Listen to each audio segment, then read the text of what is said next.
herself an Oregonian. When we asked her what Muppet she most identified with, she said animal.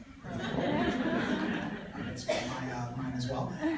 Tracy is a massage therapist, doula, yoga instructor, and mom to 2 boys and 2 labs. And her story is called 52 Mondays. Everybody, Tracy Olmstead.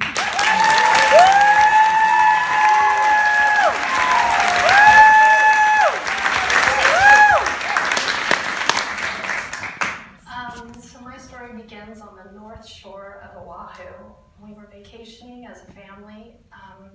It was one of those vacations that was super special because we were with a couple other families, and our kids were all grown up and they lived in different areas, but we were all together. We'd managed to get everyone together. We were all staying in a house overlooking the ocean, and it was really beautiful, and we were having a great time. On this particular morning, my husband and part of our group had left real early in the morning to go to another part of the island, and we were going to meet them a couple of hours later. And so I woke up to a really quiet house, which had not been the case. It had been pretty lively, and so I thought, I'm going to sneak out and take a walk. So I remembered that my husband had mentioned the day before this path that he found. So I went looking for this path, and for me, I wasn't very adventurous, and even though I was on the North Shore of Oahu, nothing was going to happen. That wasn't something I would normally go and do by myself. I would have tried to get somebody to go with me, but for some reason this morning I really wanted to go. So I found the path, and it was beautiful, covered with all kinds of tropical lush, like it was enclosed and sprinkled with flowers, and I just took my time and took pictures and got my coffee, and I was going back to get back on the trail, and the trail had opened up onto like overlooking the ocean, and I just stopped there, and I just thought of my husband, wondering where they were, and I texted him and I said, "What's up?" And he texted me back and said, "We're about to embark on the journey." So I was like, okay, everyone in the water, sounds good. So I went back, got everything ready. We got in the car and went to meet them, the rest of our group. And we got pretty close to where we were supposed to go, and I got a phone call. And originally when I got the phone call, I thought, oh my gosh, something must have happened to my son, Zach. And then I got the news that something had happened to my husband. And even then I thought, oh, it's Rod, he's fine, he's gonna be fine, it's all good. And so we were told we need to meet them at the hospital, and we got to the hospital, and I realized that things were a little more serious, but I was still thinking, I'm just gonna pull through this, it's Rod, it's fine. And then we found out not that far after that he had passed away. And for this to happen was so random and so sudden and out of nowhere for so many reasons. Rod was our Montana tough guy. Nothing rattled Rod. He could just fight his way through anything. And he was the one that was always getting all of us out of a jam. The other thing was that I had just been on this great walk, but a couple of hours ago we were on this fantastic vacation. And so there we were. For me, something else I probably should kind of fill you in on is that Rod I met him when I was 19. He was my entire adult life. Like every memory, he was my point of reference, he was my best friend, he was my soulmate. And so the idea of having to do life without him, it just wasn't, I couldn't even imagine.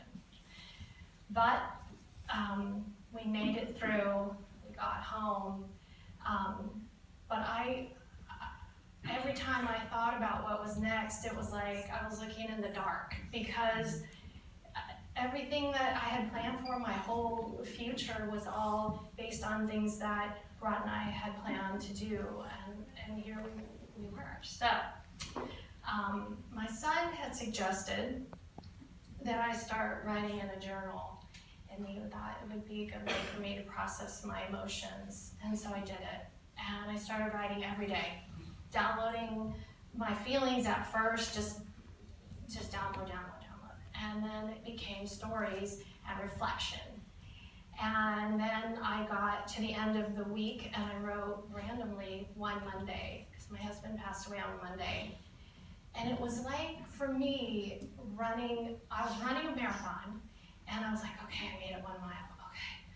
And so I decided that I would just keep track of Mondays. And I think I was thinking that I was gonna get to 52 Mondays, and that somehow I was gonna feel better. But as I started my grief process, I thought, I'm going to do grief really well. I'm going to read a bunch of grief books. I'm going to talk to people who are doing grief. I'm just going to figure this out. And what I found is that grief books suck. People who write on blogs and podcasts is just awful. It's just, they're focusing on their sadness and their grief and what they've lost. And I didn't have any trouble doing that. I was really good at that part. What I needed was somebody to tell me why I was going to be okay. Because I kept hearing, oh, you're going to be okay. I'm like, okay, but I don't know how to be okay because I just keep circling the drain in the grief part. And so about 10 Mondays in, I just decided that I was going to take control of my life and I was going to do grief different. So I wrote a bucket list out of things that I wanted to accomplish in the 52 Mondays, and I wrote a list of what I wanted my life to look like at the end of 52 Mondays, and I set off to make that happen. So what that meant was that I was going to say yes to any experience, I was going to travel a little bit, and I was going to take a lot of classes and learn new things. So I was really busy, and at first it felt like, okay, I can't do this, this is not sustainable, but, and I learned lots of things. And so I took classes, because I'm a massage therapist, so I took massage classes. Then I decided, well, I've always wanted to be a doula, I'll just do that. So I took a doula thing. Then movement had been a really good thing for me as well, so I was like, I'm gonna do yoga teacher training. And I'm going to learn to knit. Oh, knitting happy hour. Yes, I'm going to do that. I'm going to be a great knitter. So I was doing all of that, and I was traveling.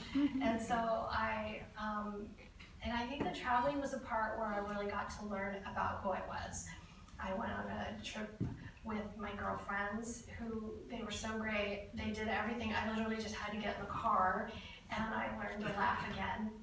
And then, I went on another trip. I went on a trip to New York with some other girlfriends, and I just had all these really epic, great new experiences.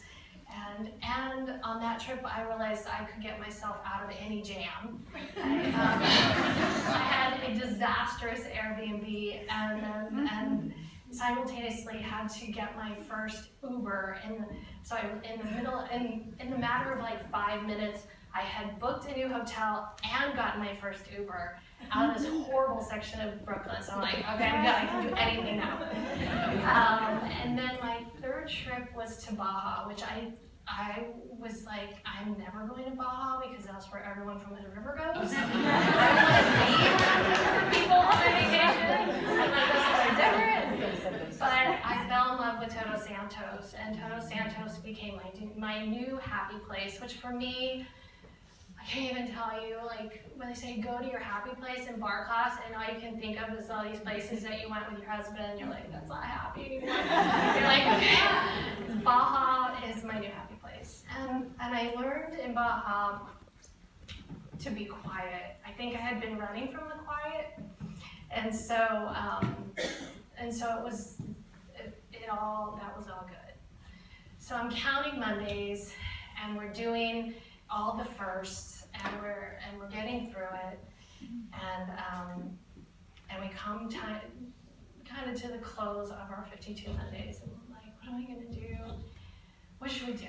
And I just was sensing it was time for us to go and be quiet. And so the kids and I took our dogs, and we went to we went to Seattle, which I thought, and when I started thinking about the story, I'm like, we went somewhere quiet, we went to Seattle, but, it's like, we're going to keep our options open. And so we ended up in this beautiful park on Bainbridge Island, and we sat and we were being really super quiet. And I just, as I was watching the trees, I was thinking about that it was time for me to stop living my life for Rod. I felt like Rod was saying, okay, this is great, you've had this year, you've done all this stuff, you've figured it all out. I mean, you figured it out enough that you can go do your own thing now, and you need to start living your life for yourself. And it was like, it was this peace that came over me, but it was still like, what am I gonna do with these 52 Mondays? Like, do I count Mondays? Or am I done? And we were on our way home, and we're talking about what do we do with this day? Do we have a tradition, or what do we do? How are we gonna do this moving forward? And my son said, you know what? I'm not gonna give power to a day. And I was like, I'm done counting Mondays. That's it. I don't have to count Mondays anymore. And so I thought about this talk for a while. I'm like, well, so what's my closing? What am I, like, because I can tell you that now I accidentally became a doula, and I somehow I'm teaching yoga. Okay, I just was taking classes. I wasn't going to do any of this stuff. And so, but it's still like, there's not an end. And then I was looking through my journals, and I found this, and I thought, okay, this is how I want to end. I wrote this between week 51 and between 51 and 52 Mondays. It says, today I became aware of this idea that we have to go through our stuff, but to go through and not shy away from the pain and suffering is key. To endure, but not in the endure. To endure, but in the endure, to spread our wings. So to speak and invite God to envelop us, to open our hearts to all there is. Love, pain, peace is where the healing is, where we experience oneness with God. It's in that experience, the experience of oneness, that we can truly heal, not forget, not stop hurting, but healing so that we can open our hearts and lives to what is next, to our purpose. But without this, we will never be truly whole, truly alive, truly living out the purpose. Thank you.